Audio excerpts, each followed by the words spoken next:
Welcome back to Deep Thoughts, ladies and gentlemen. Today will be my second time recording this because my audio software fouled up on the first recording. I've made some adjustments, so hopefully this goes all the way through. Today we're going to talk about a very fascinating story that I have heard for years. It's a story about a man who found some Egyptian artifacts, supposedly, in the Grand Canyon.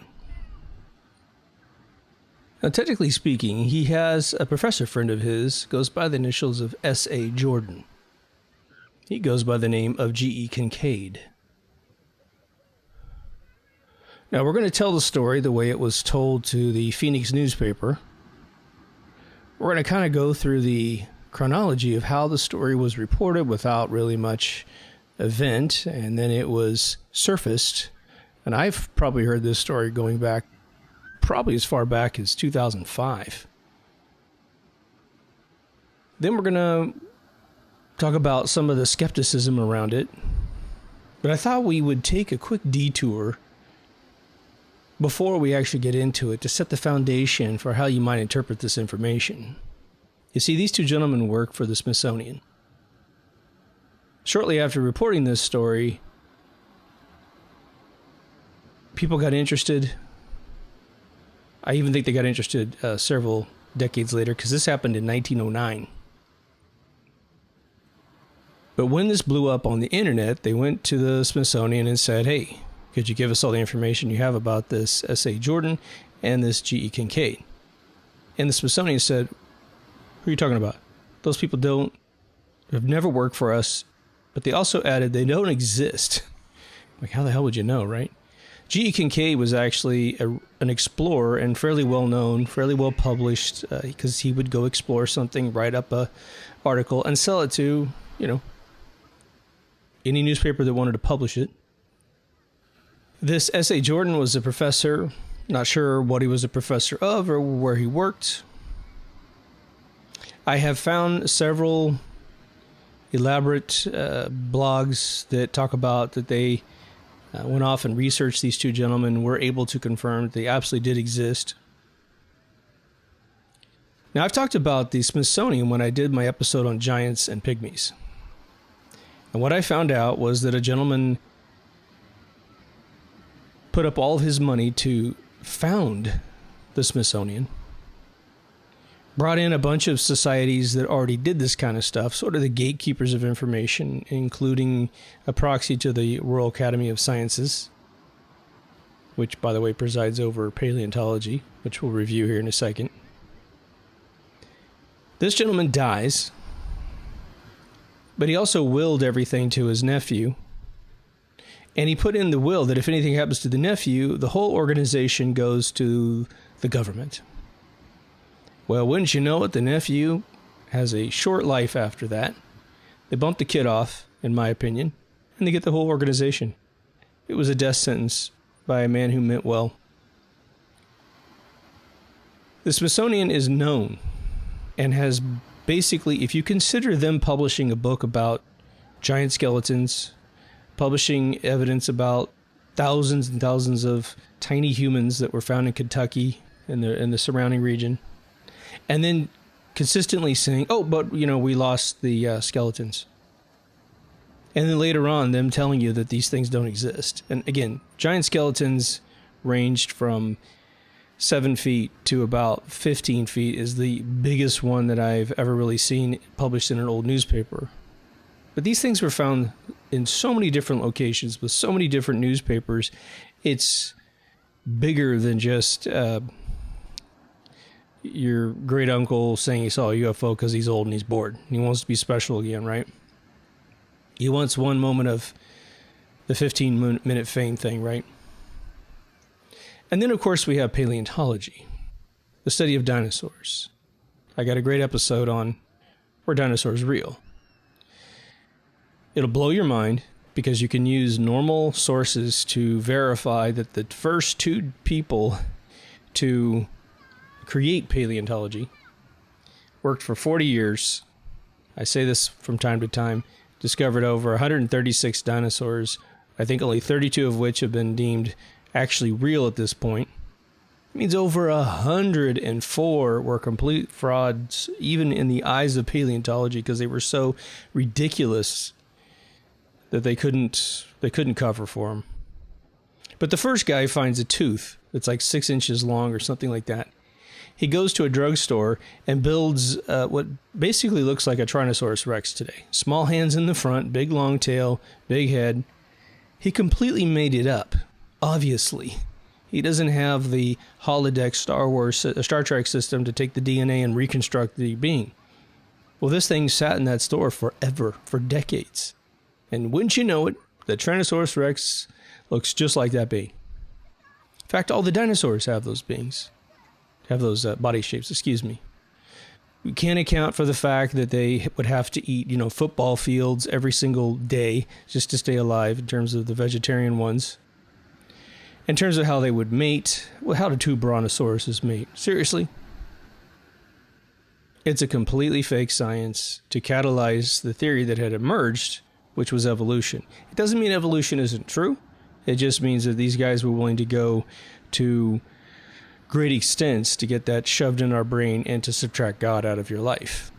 It's a sad thing, and I think really a low IQ that basically says because you find out perhaps the fingerprints of God, how the universe works, that suddenly God ceases to exist. It's a really strange thing. That's just my opinion. You could differ. I'm cool with that.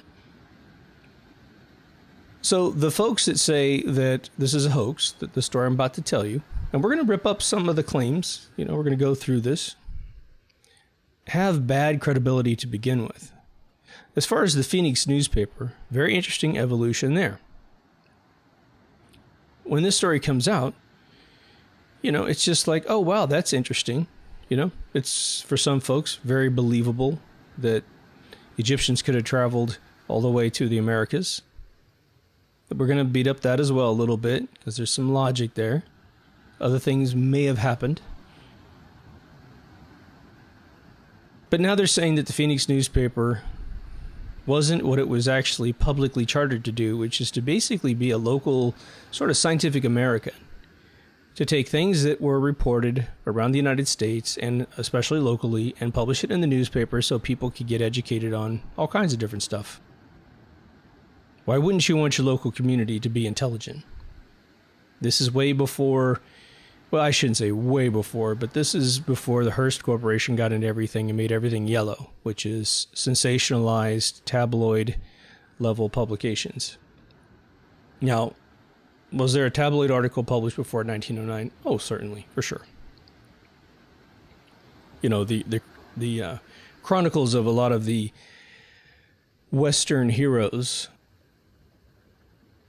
they were published in comic book form, for God's sakes. And so a lot of folks in the recent days were like, well, that was a comic book, but since you've never seen the comic book, it's reported in movies and television shows from the 40s up as being fact. Okay. So where does the story begin? Well, the story begins actually, interestingly enough, not just out of blue. Teddy Roosevelt was being pressured to preserve the Grand Canyon. Because by 1908, we had seen what the gold rush had done to various communities in the United States.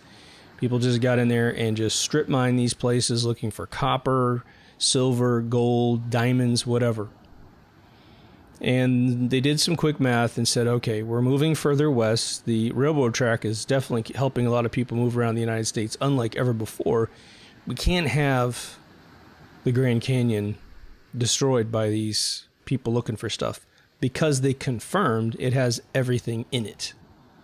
If you were allowed to dig out the Grand Canyon, we'd find mother loads of gold, copper, silver, and who knows what other precious minerals, perhaps maybe diamonds and other jewels and that sort of thing. So he lays down a plan in 1908 to lock up, for the sake of digging and resources and things. You can visit the place, but you can't take anything out of it. I'm going to do something I haven't done in years, which is to patch an episode that I've already recorded. Because I did a little bit more research and found a giant portion of this article about G.E. Kincaid, containing all kinds of extra information that is not contained in other articles. Plus, I found a photograph of G.E. Kincaid and S.A. Jordan together. G.E. Kincaid served in the Marine Corps, and S.A. Jordan was actually an archaeologist after he retired, and apparently these two men met in the Marine Corps. It looks like S.A. Jordan might be of British military garb, but I'm not quite sure because this was a time in history where I'm not very familiar with the actual outfits that they wore. But the chamber actually has a lot more information in this particular description than the one I gave that I'm going to erase. The other thing is that the newspaper actually was falsely claimed to be called the Phoenix newspaper when it's actually called the Arizona Gazette. It was published on April 5th, 1909. The story, in terms of its origin, holds together perfectly fine. He was sailing down the river as a result of the Teddy Roosevelt proclamation that they were going to lock up the Grand Canyon. So what's going on is that he is sailing down this river. And of course, again, he is told that there's copper, silver, gold. And there's various things you look for in rock formations to give yourself the indications that, or to give yourself the idea that you're seeing indications of mineral deposits in a cliff of some sort. And that's that the sedimentary metals will oxidize and change colors, especially in the case of silver and copper. In terms of gold, it can be kind of hard to see that it's actually shiny gold unless you have an educated eye. Now, the way I first heard the story was that he had seen what he thought was an indication to climb up and find out if there was some sort of mother lode in the mountainside. I guess you call it cavern side, canyon side. And that it was essentially not easy to get all the way up to where he was seeing this coming down. So he said that the streaks coming down the side of the canyon looked like it ranged about 2,000 feet in length from, top to bottom. But the guy was very meticulous because he was an explorer. He's trying to track how many steps he takes, how many feet he's going up or down. So when he told everyone in the Gazette, he claimed that it was about, very specifically, 1,486 feet up a sheer cliff. Now, they said that he found steps. One group of people said he found steps underneath a shrub, and he was actually using steps that were carved into the side of the mountain with sandstone, which I don't know if any of you have had a chance to carve that. It's the most malleable rock out there, and it's really cool. As long as you don't stomp on the steps, because you can destroy them if you just put human impact on them, they would be very resilient. But the more recent find of all of the discussion within the article, there's no mention of any steps of any kind, that he simply was able to wind back and forth, probably left and right, which is how you get into the Grand Canyon, how you get out of it, to get up to this height. He described it as nearly inaccessible, right? But the details of the cavern are actually way more interesting from this seemingly quoted article here. He says he's 42 miles from El Tovar Crystal Canyon. He says it was on the east wall, which means he must be heading, north and south, when he finds what he calls stains of sedimentary formation. He said it, took him great difficulty to get to the cavern entrance, which again completely wipes out the story about the steps. I like the fact that this doesn't have stories about steps because that seemed a little fortuitous, didn't it? But the size of this place is so much better in this sort of complete article. And it shows that folks either have the inability to read an article and paraphrase it to others, which is where I got some bad information, or someone has rewritten this and just fudge the facts about things. So the initial entry point is said to be 12 feet wide. What I don't have in this particular article that was submitted by a different article was that the 12-foot passage, which is hewn out of stone, goes back 57 feet, but tapers to a 9-foot entrance. So these walls are kind of converging together, if you will. Now, in terms of how high the actual ceiling is, no one ever said anything about that, even in this additional article, which seems to be the original one. Hieroglyphs were said to be written on the walls. Egyptian hieroglyphs.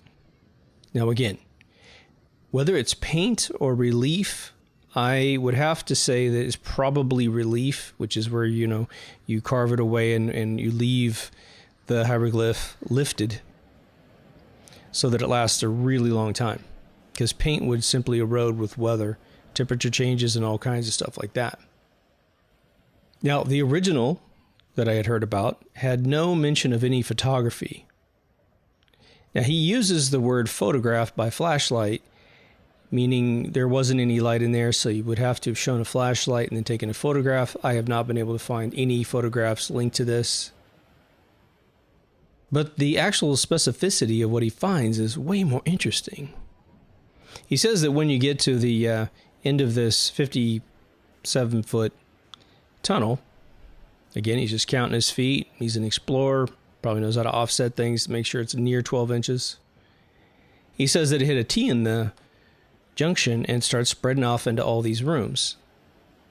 But we were lacking true dimension of some of these rooms. Now, he said in a previous quote, and again, I'm a little leery about that, but this article actually encourages me because it has a lot more mention about the exploration of the actual facility and what happened after they discovered it. The Smithsonian did get involved. But he said he found several rooms 30 by 40, which he described as the average size of a living room in that time frame. It's pretty darn big, wouldn't you say? I'm assuming the kitchen's involved with that too. I'm not sure. Now, the interesting thing is that the decor is going to start fluctuating between Egyptian to the Orient. Very interesting. Because he says in one of the rooms, he found a fairly sizable altar with a character that looked extremely similar to Buddha. And that there was a lotus flower as a part of the sculpture. Now, what's interesting is we know that the Egyptians love lotus flowers as well. There's all kinds of speculation that they might have made a tea out of it, and that tea could have had some hallucinogenic properties. And we know that a lot of the priests of Europe would take all kinds of hallucinogenic mushrooms and any other cocktail to get closer to God. And that's what happens when you take these things. Be careful not to take anything that hurts your body, right? Don't take anything from strangers, right? But in this article, it says that the entrance was 100 feet before you get to the cross hall. So 57 feet turns into 100 feet. The lilies were actually in the hands of the Buddha statue. But he says it was undoubtedly of the Orient. So you've got hieroglyphs from Egypt out front, and then you have this Buddhist statue of a god in this room. Now, of course, when things take a long time to be discovered, someone could discover this from the Orient and decide this is a gorgeous place, and we're going to go ahead and accent this with our god. If one thing the Buddhist followers can do, it is create the most amazing, beautiful statues of their god. I don't mean to insult them if they don't call it their god, their leader. They've carved it into the side of mountains. I mean, it's really breathtaking if you look up all the artifacts around the Buddhist history, right? Some of the men said, who explored this place, and I assume the T.A. Jordan guy, with a more exploratorial background, potentially in the eastern realm of the world, they said this place looked very Tibetan in some of the areas. But it's a gigantic place. They said that the place had all kinds of artifacts that had corroded over time. And so they had some distorted kind of statues that didn't make it through whatever they were made out of. They had changed shape. But it looked like it was clear that they had attempted to create idols and imagery of both good and evil. They even put two cactus on both sides of the arms. but it was all carved out of hard rock that resembled marble. Now, they said they found tools of all kinds, of very specific tools made of mainly copper. They even claimed to have found what looked like several different versions of weaponry, and that's fascinating. Because they did find all this different metals, when they found a room that looked like a forge, a room where they smelted, they said that they had piles of slag in there, which would be what can't be used by the ore. So it's more of like the non-precious metal part of it. It just burns off. And I think most of you have probably seen a video or two of how we dump slag into pits these days. It's very dangerous because it's extremely hot. And I'm assuming they dump it when it's hot because it's malleable at that point, right? They had dug this bench. They had left a bench, I would say, in the relief of the room. So as they're digging out the room, at the bottom part, probably about 18 inches up from the ground where most benches rest, they left the rock so there'd be a place to work and a place to sit down. And this was in the smelting room. They said another group of passageways specifically went to a series of granaries. Near the granaries, they said they found what looked like temples, but more of a Tibetan Orient origin. But they did also say that they found seeds in each one of these granaries. Be fascinating to see those seeds at this point, right? See if they can germinate and do anything, or they're just dead little husks.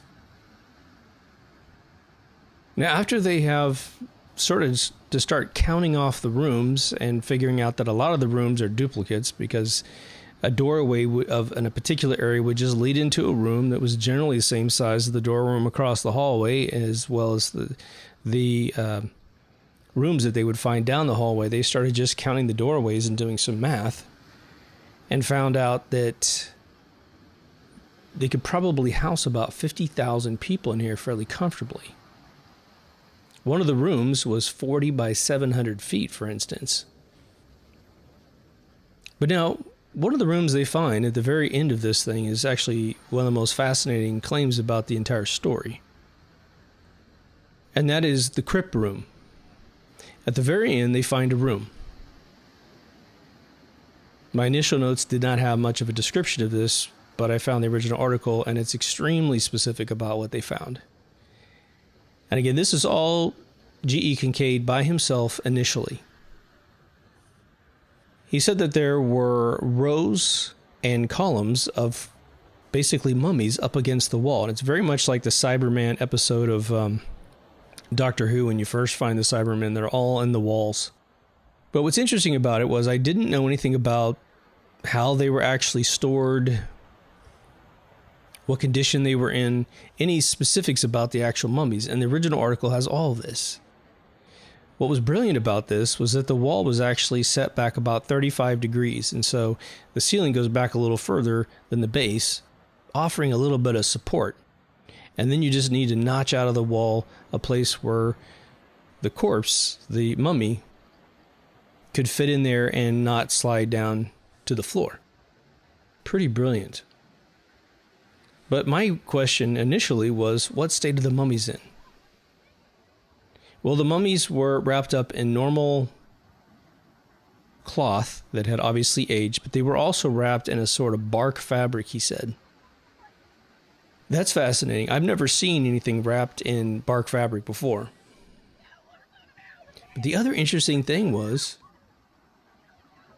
they said that all of the bodies that were in the corpse were male, and they seemed to be adult males. There were no children, and there were no women. So one of the thought processes was this is where the warriors were actually buried when they died. So they said that they carbon dated this, and this is where we have to get into some questions here. But they've carbon dated the bones, and they said they go back to about 1600 BC. In the article, Kincaid said that it goes back to the era of Ramses. Now, Ramses is a long line of families like the Ptolemies, of which Cleopatra came from, the Roman family. the very white Roman family. She was the 9th generation Ptolemy and the last one to rule over Egypt on behalf of the Romans. But see, carbon dating doesn't really have its mainstay in any science until the 1940s. So we're approximately 35, at least 30 years before carbon dating is something that is being talked about at all. I don't know if someone inserted that. I don't know if this exploration went on for longer at different stages. But it's safe to say that in 1909, no one carbon dated any mummies. So put that in the quiver of maybe someone is lying about things. Now, he said he also found urns and cups in the lower tiers with the mummies. And that as the shelves went higher and higher, the urns and the cups actually became more and more sophisticated. This is suggesting that the chronology was that they were buried at the bottom at first, and then as the society developed more tools and capabilities, this is sort of an interesting claim there, that things got more sophisticated. The artistry got more sophisticated. Now, in order for a society to gain more artistry, let's see, could be a short time, because we know that even in American history and European history, we have done quantum leaps in artistry in just 100 years. So not completely incapable of believing that. I think it was a very interesting touch. What I'm looking for in all the claims is the lie. If you're going to tell a lie, how far would you take the lie? And how creative would you be in your ability to lie? So I'm weighing everything as I go through this with you, which we'll get into.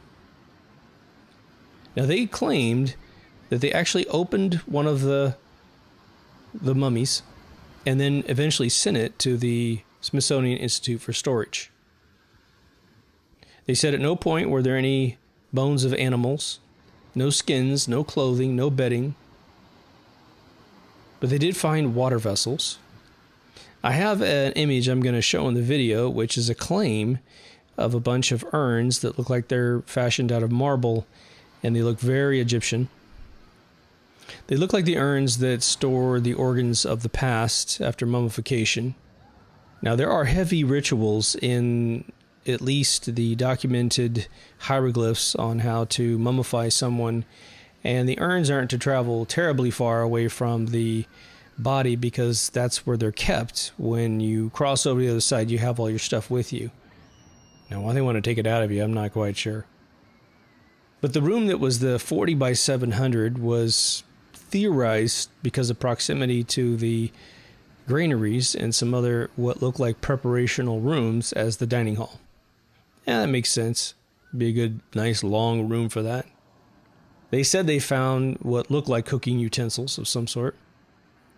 Now, what's interesting is, in my first iteration, I liken this to the Shoshone Indians, which are a very nomadic tribe that traveled with the weather. And so they always went north in the summer to keep cooler and south in the winter to keep warmer. It turns out the same speculation, without saying the Shoshone tribe, was actually speculated about these people. Now, the other theory, and it's just literally pulled out of a hat, is that the Native Americans might have been the serfs or the servants or slaves to these people in the cavern. I don't know how you make that association without reading the hieroglyphs and having something specifically say that. It's interesting how when formal archaeology gets a hold of something, how quickly they love to insert the slave narrative into everything, right? We grew up thinking that the pyramids were made by slaves. And then when we finally started digging out the residency around the pyramids, it became very apparent that these folks lived in cities around those areas, and that if it did indeed take several years to build some of these, and again, even if one pyramid didn't take a tremendous amount of time, which we think it did, you're still building several of them. And the other thing too is, if you could build a big rocket that went into outer space and that worked and what have you, and you're doing some really just groundbreaking technology, building a pyramid of some sort, I'm not sure how much of a slave you would feel like you are, right? You are building something that the world is going to marvel over. Imagine the pyramids finished with their veneer stones, and it's a big power plant, potentially with the gold parameridian stone on top. And people come from other worlds and see what you built with all the other people who are there. And they are just, they feel like they're seeing a flying saucer or a time machine. It should have been absolutely incredible to see this kind of stuff. Now, the way that it's articulated is that G.E. Kincaid actually went and found all this stuff initially, documented as much as he could, came back to his friend, Professor Jordan, who then joined it with all of his intellectual knowledge. But they said when they both got back to this facility, so they did go back, they said they found a chamber that was way at the end of one of these long hallways. It's not clear whether or not the chamber had some sort of doorway to it. Now, there was no mention of any doors, but they said this is so far back in there. They said they got a really kind of gnarly smell, like they called it a snaky smell. Like literally, it smells like an Indiana Jones room with tons of snakes in it. Now, again, snakes need to eat things, okay? So being, in a chamber, unless that chamber relieves itself into the wild, snakes are going to have to eat something to survive. They can't just be a room full of snakes unless it's all magical, right? But they said that this room was kind of giving off a weird toxic chemical smell that smelled foul. And that both the men said the craziest thing about it was as they would hold up their lanterns and flashlights to get a glimpse of what was in this particular chamber. And again, this is one of those sort of, but wait, there's more. They said the light just couldn't penetrate the fog that was in the room. That it was very present. Almost like if you had a room full of steam, for instance, and you shined a light into it. Well, to the degree that the steam is actually taking up the cubic space in the room, it's just going to reflect off of the vapors. They said that they get a sense that the room actually had some depth to it, but the more they shone a light at it, because it was bouncing off of whatever was coming out of the room, some sort of, I'm going to say the word vapor, that it made the room immediately look tiny. And that's kind of how it would be. I'm not sure it could sustain that without generating it, so it's very interesting. Now, the fascinating claim, there's some pictures online that claim to be the doorway. The silly thing about the pictures is that if it's 1,400 plus feet up a sheer cliff, I'm not sure how these photographs have anything to do with the cavern. Okay, I think somebody found potentially like a Native American cave and simply took a photograph of it to submit it to tantalize you. Again, folks say that they've actually been to that region because it's fairly well documented. I'm not, terribly versed in the Grand Canyon's anatomy. But you know how it is. If you live in the area and you explore there a lot, things become a lot more commonplace. Like I know my way around Disneyland perfectly. So when tourists come in, they're standing in one particular area and they need to find the restroom. I know exactly where they should go and I help them out. But the claim was made in one of the articles that I recently found that this area of the canyon is indeed protected. Now, I don't know how you actually protect an interest like that, because for those of you who saw Indiana Jones 3, we all know about the Holy Grail being protected by a Templar that has been around for God knows 2,000 years, taking turns, shifting with some other guy. No one's going to be sitting in a cave waiting for people to come by. The detail of this particular description is so much more intense than the first one I ever heard. Again, the passageway, they say it was over 100 feet, not 57 feet. Now, the other description talked a little bit about the ceilings, and it's interesting that it's not mentioned here at all, but there was a quote. Here's the quote. The passages are chiseled and hewn as straight as could be laid out by an engineer. The ceilings of many of the rooms converge to a center. The side passages near the entrance run at a sharp angle from the main hall. but toward the rear, they gradually reach a right angle in direction. Not sure exactly what that means. It means they have straight walls. And anytime you see stone that's hewn to a perfect right angle, a 90-degree turn, a perfect corner, it starts to make even the most layman of people stop and take a look. And again, the Egyptians with their basalt boxes, with a lot of other the sort of tombs or tubs that we have found in Egypt, some at the base of really mysterious pyramids that on the outside don't look very healthy. Pyramids have kind of eroded, but they dug underneath it anyway.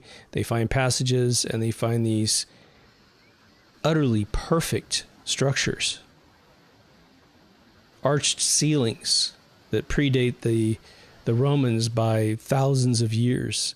I think it's always funny that they need to credit Europe with everything. Stonehenge, right, which was obviously a pile of rocks in one area, moved in 1954, reconstructed. Then some weird Druid people show up and say that they knew all about it. Like, no one knows anything about this place.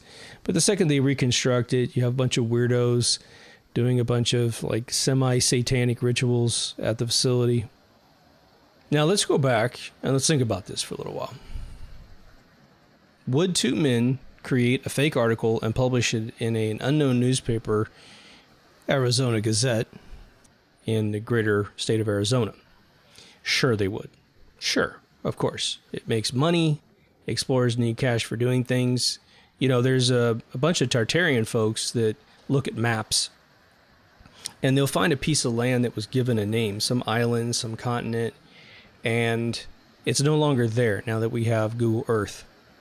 Well, we might chalk up a small percentage of these land masses might have eroded with the time since the maps were made. But one of the biggest scams they used to do back in the day, fairly well documented, was that an explorer would say they're going somewhere very formidable, very dangerous, and they're going to get money from an investor. Let's say it's John Doe. And so they start naming things after the John Doe. Now, legitimately, they actually did do this, and they did find regions and start naming it after their investors. And then I guess you have to come back and register it with your country and give your cartology information to say where it is. But one of the scams was that they said they would find islands. It was a very lucrative business.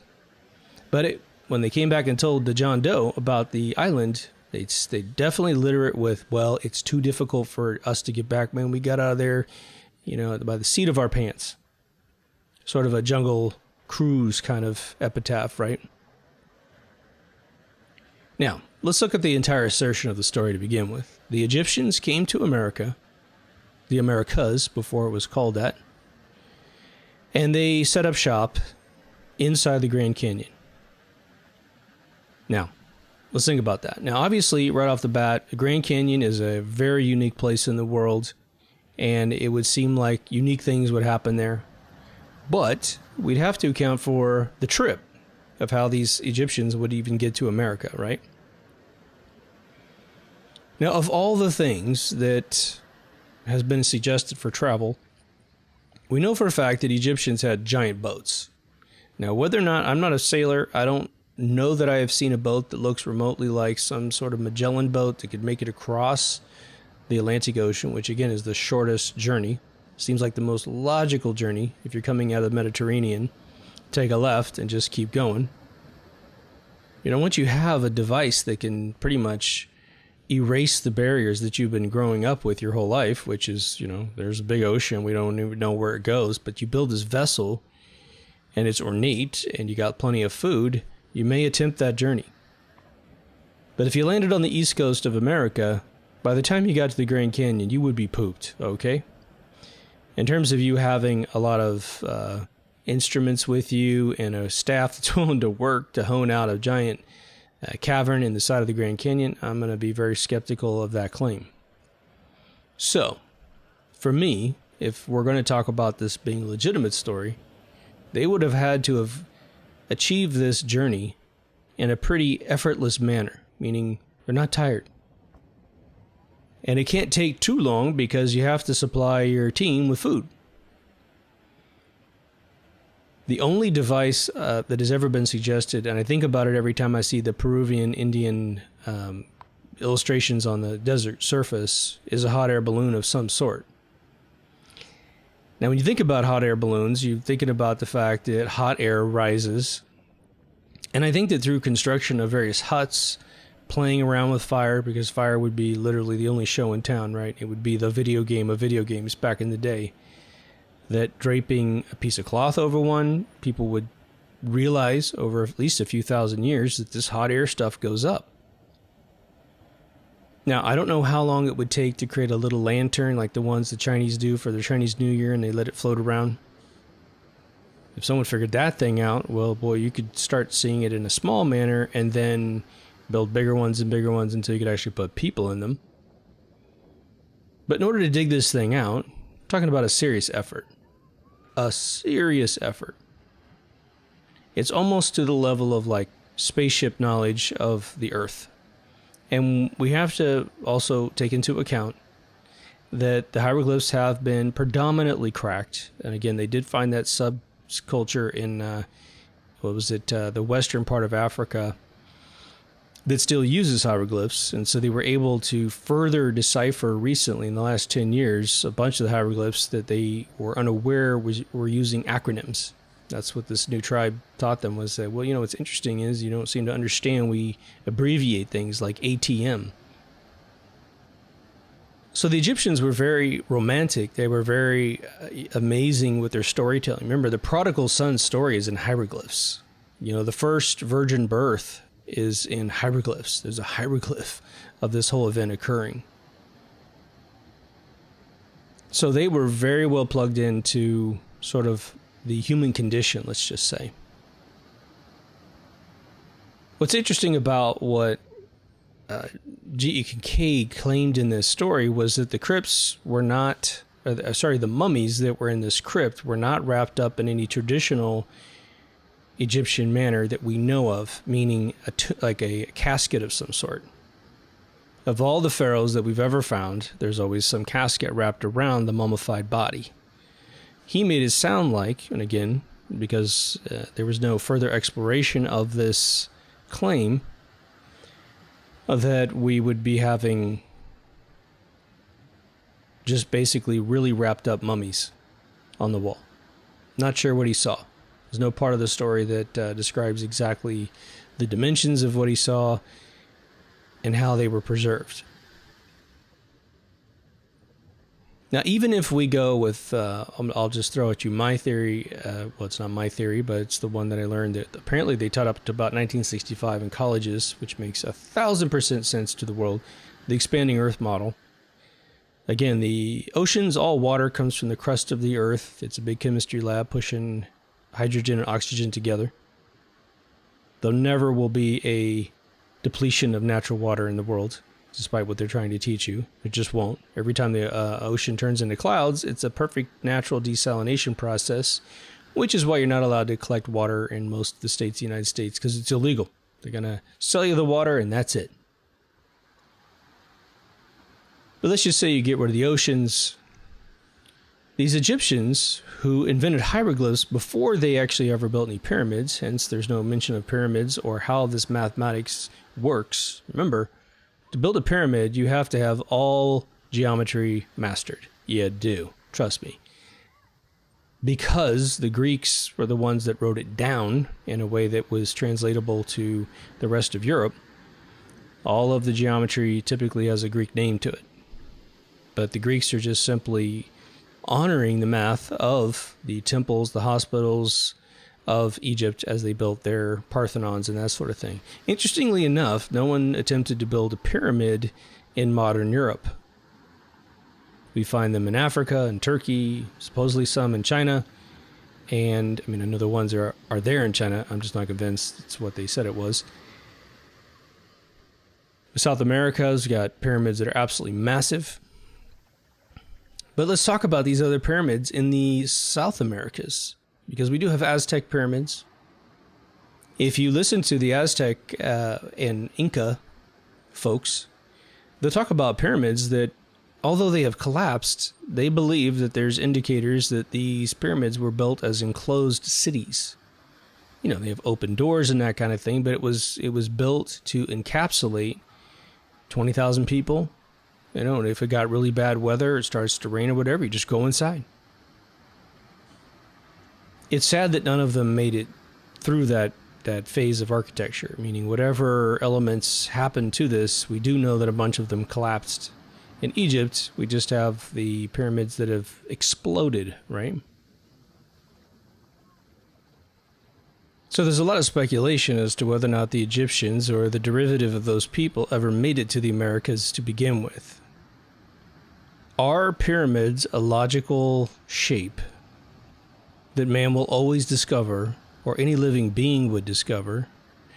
My only thought towards that is that as a little kid, we all seem to build, you know, a pyramid-shaped thing using mud, using dirt, using sand, depending on where your geographical home is.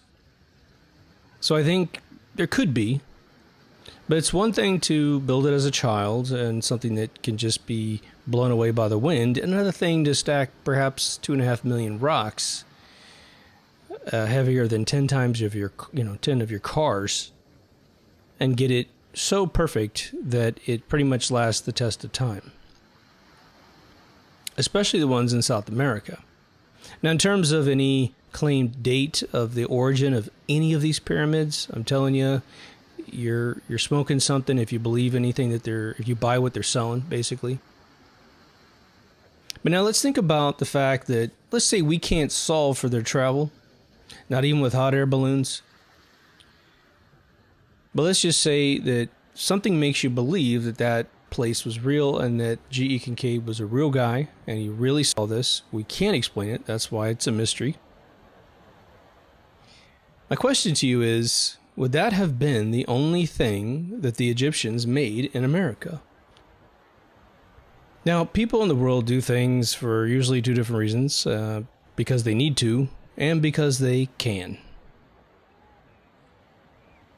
So the question is, why would they do this? You would think that the Egyptians, as marked by their previous behavior, would be building tombs. That's just what they do. I mean the real tombs, not the pyramids that are claimed to be tombs, but the real ones. Building temples,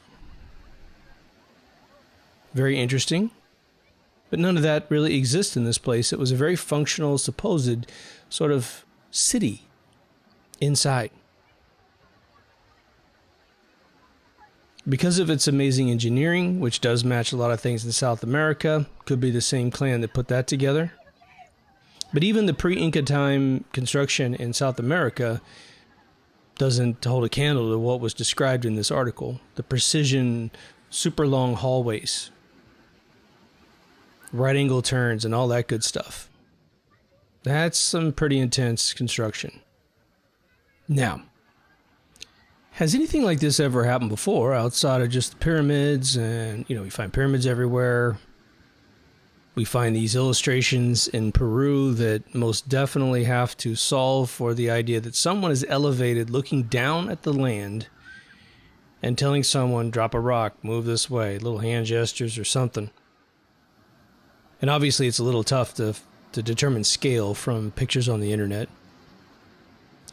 Well, there was a story I saw on the History Channel, probably in the 90s. Maybe even before, because this definitely happened before the 90s. But did you know that the Egyptologists of the world and the Smithsonian and collectors said that they found the mummy of Ramses I on display at Niagara Falls? Some of you will be familiar with this story. So I'm going to tell you that story, and I'm going to tell you one I found when I was researching my first screenplay back in the late 90s. So there's a family in Egypt that is earmarked as a family that steals and pillages tombs. The second they find a tomb in Egypt, one of the ancient ones, they would steal everything. And supposedly they found Ramses I, sold it to an Italian collector that then, it was several years later, of course, And then that person sold it to a Canadian, who then somehow got it to Niagara Falls. Put it on display. I mean, of course, if you want to hide something, go ahead and put it on display. I think the article I just recently read was that it was on display for the better part of 140 years before someone said, you know what? We should figure out who this is. Now, of course, claiming that it's Ramses I is a stretch for me personally, but if you even have a hair follicle, you should have some DNA in there. The history special that I saw actually claimed that there's a female in this bunch too. There's like 3 or 4 mummies in this, and they claimed that could have been Nefertiti herself. I can't remember the exact parallel with all these people, but I'm not sure that Nefertiti and Ramses I were alive at the same time. But there's definitely an amazing female mummy involved who has this beautiful hair. I mean, it's just phenomenal, regardless of how old you might want to think these folks are. It's incredible how that stuff preserves. Another Canadian collector purchased this whole set from the Niagara Falls, and then supposedly was the person responsible for contacting the Cairo Museum, getting experts to come over, sample DNA, finding out it was Ramses I. At least that one was something they believed in, and that he was boxed up and sent home to Egypt and received a tremendous, parade reception from the other side, and that he's now entombed in the Cairo Museum. Now, if that's true, that is super cool. That is super unbelievable. This guy's body, I mean, he wouldn't be turning over in his grave because he would have gone on one of the greatest tours of all time, right? Now, when I was researching my first screenplay, which has an element in the 1800s, I'm researching all the old bad guys. I'm researching Native American knowledge before they learned that lying to the white man would get them money. I don't blame them. They essentially said, we don't want you to know anything about us. You guys are jerks. And so, hey, man, if you want to believe a dream catcher is a dream catcher, go ahead. We'll make plenty for you and sell them at tourist shops. But if you think we're putting this over our head to catch spirits and put them into our dreams, you're sadly mistaken. And I was told that by a full-blooded Native American. That these are all, they're something, but they're not that. Now, I'm reading these books, and I used to go to the Stanford University Library, or bookstore, I should say, which was a very interesting experience because you have your first and second floors that are all tourist trappy things for the students to buy, a sweater that says Stanford on or whatever. And when you go down to the academic books, it sinks down a little bit, at least this room that I would always go to. And it was just gnarly books, just incredibly intense books. And so I stumbled on a story that I couldn't believe, and it has to do with the railroads. Now, my hometown is based on the Santa Fe Railroad. It actually got its name in about 1873. I think it had been around for at least a few decades before that. They had 3 different names going around. They finally picked this one name.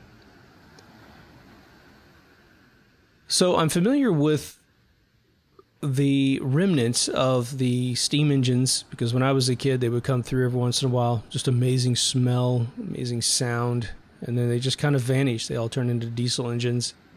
And of course, if steam was coming through, it was for some sort of display. But they had to get from point A to point B, and they'd go through our town. The smell of the burning coal itself is something that can't be described.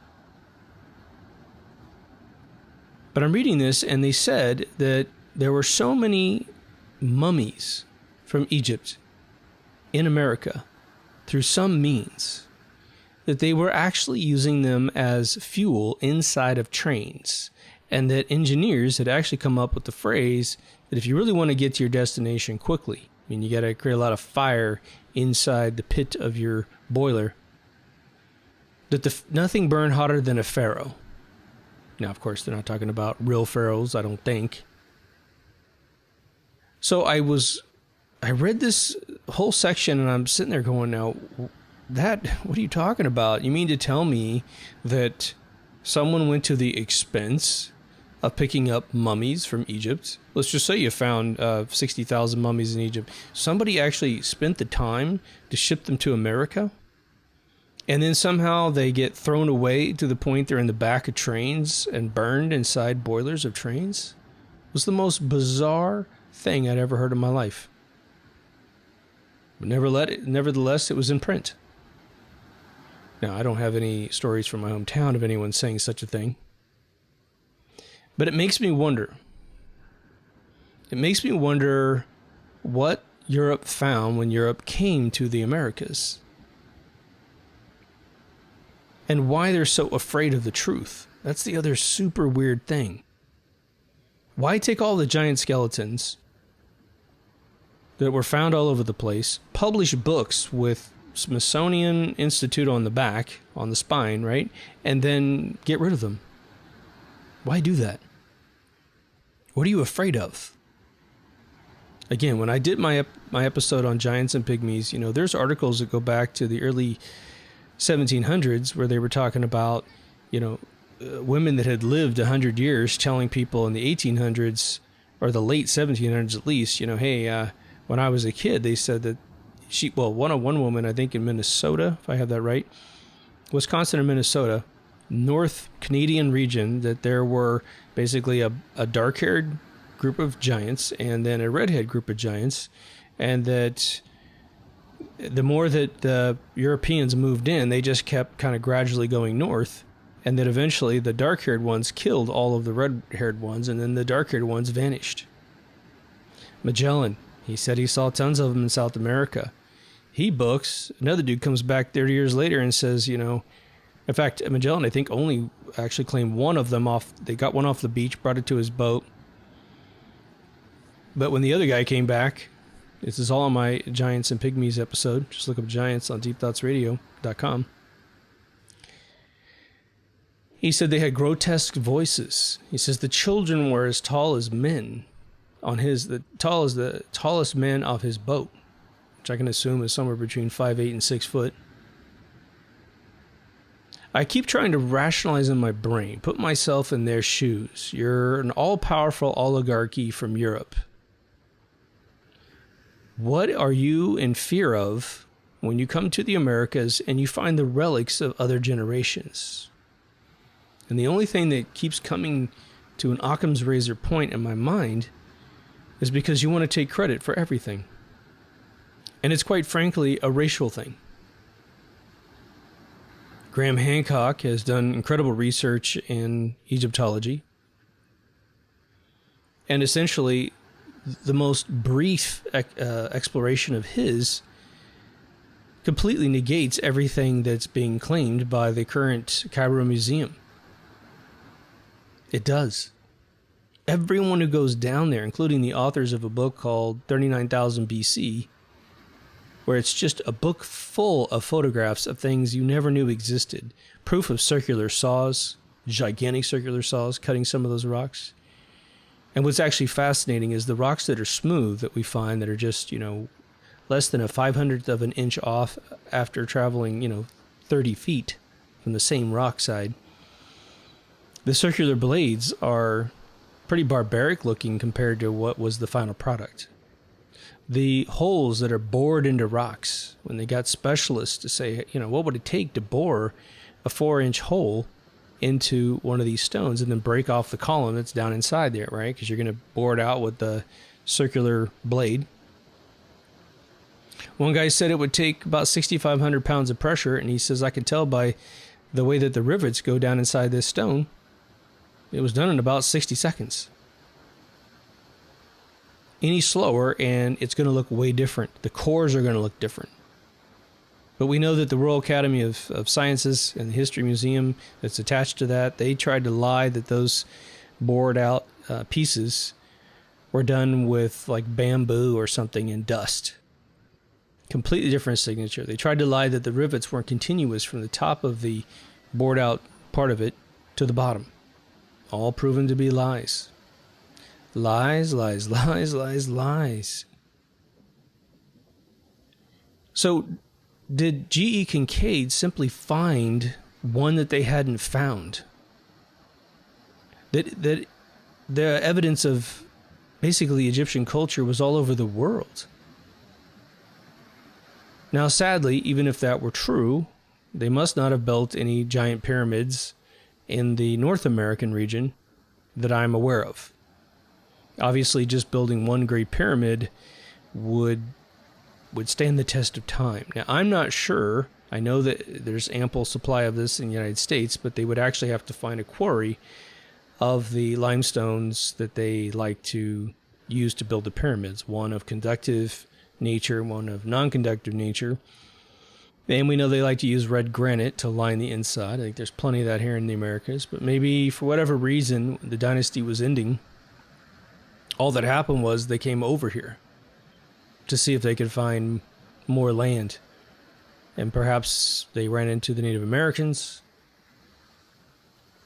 It would seem that the Egyptians, who had chariots, would be far more advanced than the Native Americans, who, regardless of their true history and their true origin and what have you, they never really found the need to create the wheel. They had found that they could drag things on sleds and it worked fine. Now again, if there's not a need, you don't have an invention. It doesn't mean you're not intelligent, it just means there's just no need for it. But obviously, when you do get a wheel going, you have a lot of power for construction, for all kinds of neat things, right? Now, the interesting thing about the story is that, again, people aren't having any problems finding the published history of G.E. Kincaid and S.A. Jordan, but they do find a problem trying to find any additional information about them after that point.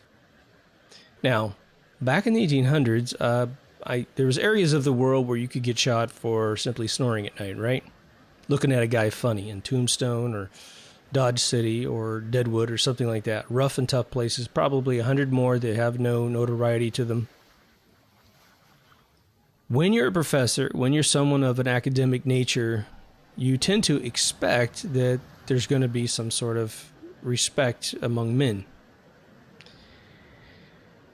I don't think in our current culture we would be unable to believe that these men would get angry, the people that are the gatekeepers of this knowledge, that someone were to publish something that is definitely a no-no. Imagine that they have, and I'm just making this up, but imagine that they had mitigated what they considered to be a risk. They got rid of anyone really finding out the giants existed, that the pygmies existed, that potentially the Egyptians had been here and done things. It seems a little far-fetched that they were able to literally scour the United States and find it all. But let's just say there's some key areas where things were built. And they sabotaged the key areas. And then these guys find it, at least Kincaid finds it, publishes it, and creates a little bit of hysteria. Now, what's interesting about it is that some citizens of today have gone out to the region which is supposed to be the place where this was found, and some of them think that they have seen something that is very similar to this opening. Now, the idea that, we have to speculate if this was real and is reported in 1909. By 1910, if this is not supposed to exist, that place would be physically destroyed, or I would think more likely, because you don't want to completely destroy everything. Now, again, if it's just a bunch of empty rooms, they may feel like there's not much lost, but they would get the hieroglyphs transcribed down to figure out who was there, who did this, because the hieroglyphs should tell you who did it. It's unfortunate that Kincaid didn't have a camera. But back in 1909, cameras weren't little cell phone things with 4K lenses in them. They were pretty big things that you would have to anticipate needing. He was just an explorer. And of course, the chronology of being an explorer would be to search, find something, document what you found, go back to civilization, build a team, which is what Kincaid wanted to do, and come back and look at things. But what if these two guys were just bumped off? Completely bumped off, and if you're in that timetable, You're a member of the Smithsonian Institute, the Royal Academy of Sciences, and you just hear, yeah, we killed those guys. That's the end of that. So now you can just deny all you want, and whatever. They got the article. It's just like Area 51 published the article about the crash of a flying saucer. I think it was on the 3rd or 7th page or something. Wasn't even that interesting to them.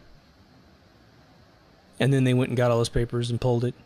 When a radio station kept persisting the investigation and kept reading the article, they actually pulled their FCC license because it wasn't real, right? The Tartarian movement's interesting because people are sensing, because they're enlightened now, they're seeing more than they ever saw in these old photographs. And of course, they're seeing things that potentially aren't there. But even if they see one thing that doesn't make any sense and they're able to somehow theorize something about it, like the sacred geometry of buildings. All these regal buildings with institutions have domes on them, big spikes on them. And it's kind of bizarre that instruments that we build to harvest electricity out of the atmosphere, ether, have the similar traits. But why not build an entire building out of sacred geometry that would heal you if you were inside?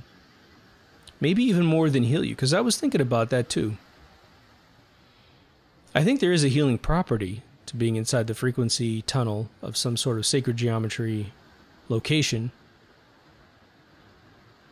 But what if it's something else? What if it's a little bit of enlightenment too? A little bit of your pineal gland getting vibrated at the perfect frequencies such that you just start becoming one with the universe. Even if you're too ignorant to tap into it, it's better than nothing.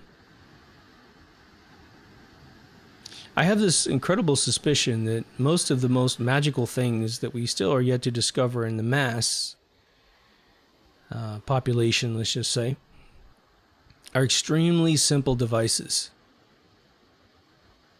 Extremely simple. Something that you could teach a 4-year-old to explain to adults and they would completely get it. In fact, a 4-year-old might get it even better because they haven't had their mind shut by educational institutions. The big claim to fame, of course, was the crypt at the end of this journey that he did inside the mountain. Everything else was just a bunch of empty rooms. He obviously didn't have anything to transcribe the hieroglyphs with a piece of paper and a pencil. I could have just put the paper against a hieroglyph and scratched it. That would have been nice. This will go down as just a mystery as to whether or not it was real. It's romantic to think about sort of that old saying, if walls could talk, you know? If this room could tell stories, you know, and it's some crazy room like the ones at 20th Century Fox, all the executive rooms there have seen it all, man. All these amazing people have been in those rooms. You just couldn't imagine, right? I've been fortunate enough to sit in some of those rooms. It just has a cool patina vibe. But what if the land could talk? What if Earth could talk and we could hear it? And all the amazing ancient history that is potentially a part of our own genetics is in there. I have an episode coming out that's going to be about whether or not humans are artificial intelligence. And the idea is all that instinctual programming that we give credit for hunting instincts and potentially maternal instincts and things. People that seemingly have no education in things suddenly start doing it with perfection. What would we potentially do as human beings if the ancient history of all of our craftsmanship started to bubble out? Imagine you're just an average Joe, an average Jane. You've lived a good life. You've got to yourself to a point, regardless of your age, where you just got some time on your hands, right? You worked really, really hard for whatever number of years, and now you just got some time on your hands. You can see some more work coming down the pipeline, but you know you got a year off or something, or a summer off. And you just look at instruments, tools, a chisel, an axe, a sander, You start looking at shapes of boards and things, and you start just having these epiphanies. Gosh, I bet you could put that together like this and that, and it could work. What I think is fascinating about mankind is that we have this invention gene. Some people have it strong. They're all over Shark Tank, the show. Sitting around, they have lived absolutely normal lives, good normal lives, never invented anything ever. And then suddenly a housewife invents the next pet rock. Something super ingenious that solves a very annoying problem. What's fascinating about the pyramids is that we have been studying those things ever since we uncovered them. And no one's stopping you from theorizing how they were built. My theory is considered to be absolutely outrageous, which is essentially coming up with some electrical field to make the rocks weigh much, much less, like the guy I believe did in Coral Castle. Remember, a 110-pound guy moved 60-ton rocks by himself, and not a single worker ever claimed to help him take it off the back of the truck. In fact, everyone who brought him the rocks said he made us go around the corner. Well, he did it by himself. Then we left, and the rock is on the ground outside the truck. We left, and then he took it inside. The next day, he does have pulleys and ropes to get it all in position, but he still has an electrical box on top of the pulley. He has wires going down to the rock. No one seems to figure that one out. He has a wheel made of magnets. Never had a power bill because he never bought power from the city, but he had lights on all night long whenever he needed them. Interesting, right? It has to be assumed that there's actually an institution out there that actually has Alexander's library, which we would assume would have everything that man had discovered up to that point that had been documented. But I'm sure there's lots of other libraries of similar nature. So somebody has all the answers. Whether or not they are intelligent enough to decipher what they're looking at, well, that's a whole nother game. Again, I was pulled in to look at Tesla's death ray designs. Very brilliant people had seen this before and hadn't been able to figure out exactly how it worked. It took me 5 years at least to come up with the scalar pulse solution of broadcasting the dielectric wave, making every magnetic wave you've got around conductive metal all of a sudden go to an electrical valence, and all of a sudden you got power on your phone, you got power on your computer, you got power on your light bulbs. If there's a mystery out there, get into it. Because even if you can't solve it, and you might solve it, you might come up with 2 or 3 different theories about a particular solution, but the greatest part about trying to decipher a mystery is that you're going to create neurons all throughout your brain. Because you're trying to problem solve. It'll be one of the best mysteries that you've ever touched. Better than a show on TV, I guarantee you that. And the information we have at our disposal is phenomenal. My suggestion to you is to approach all of the research about a particular subject from a very unorthodox angle. Because you can get people to answer questions if they don't know what you're really asking. You're just simply asking for little tiny truths. Remember that movie, The Fly? Especially the one Jeff Goldblum remade. There was a question, you invented all this by yourself? And his answer was this. And it's a brilliant answer. It was an answer that was given in a Twilight Zone as well. But the answer was, not really. But I knew if I could get a machine that did this, I could plug it into a machine that did that, and eventually it would make the thing over there. And so they tapped into brilliant people to solve little tiny problems for them, and this just kept stringing it all together. For me, just as an example, you take a limestone rock, which might be a trick rock. It might be a rock that you can put a sacred geometry electric pulse through to stabilize its atoms in a way that is allowing more ether to pass through the rock, thus less gravity, and you can move it into position. Now, where they would get the electricity, that's why they built little tiny pyramids before they built the big one, because they're all power stations, right? But when you look at these superconductors, you've seen it.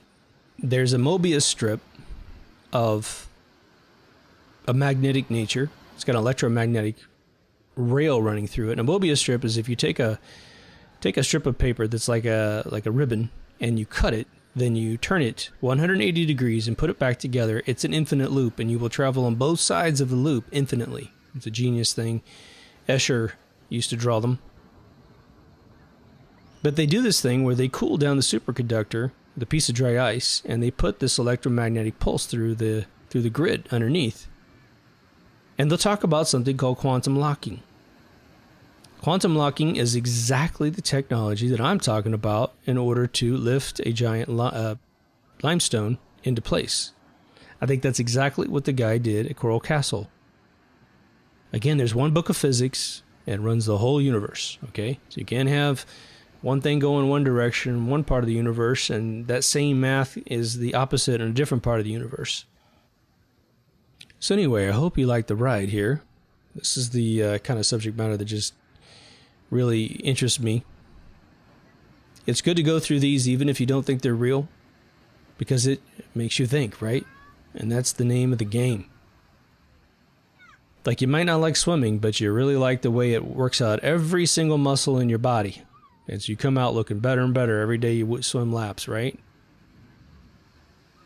Anyway, if you haven't been to deepthoughtsradio.com, please go. Everything's up there. It's a little spruced up. I did create a top picks up there.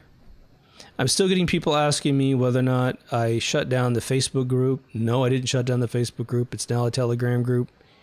It's hilarious. They'll kind of, what's up with the Facebook page? And I'm like, well, you must not listen to the show anymore. Oh, no, I haven't listened to it in a while. I will. It's just funny. God bless you guys. To the Patreon and PayPal folks, thank you so much. You make it happen. Take care of yourself and someone else, and I'll see you in the next Deep Thoughts. Over now.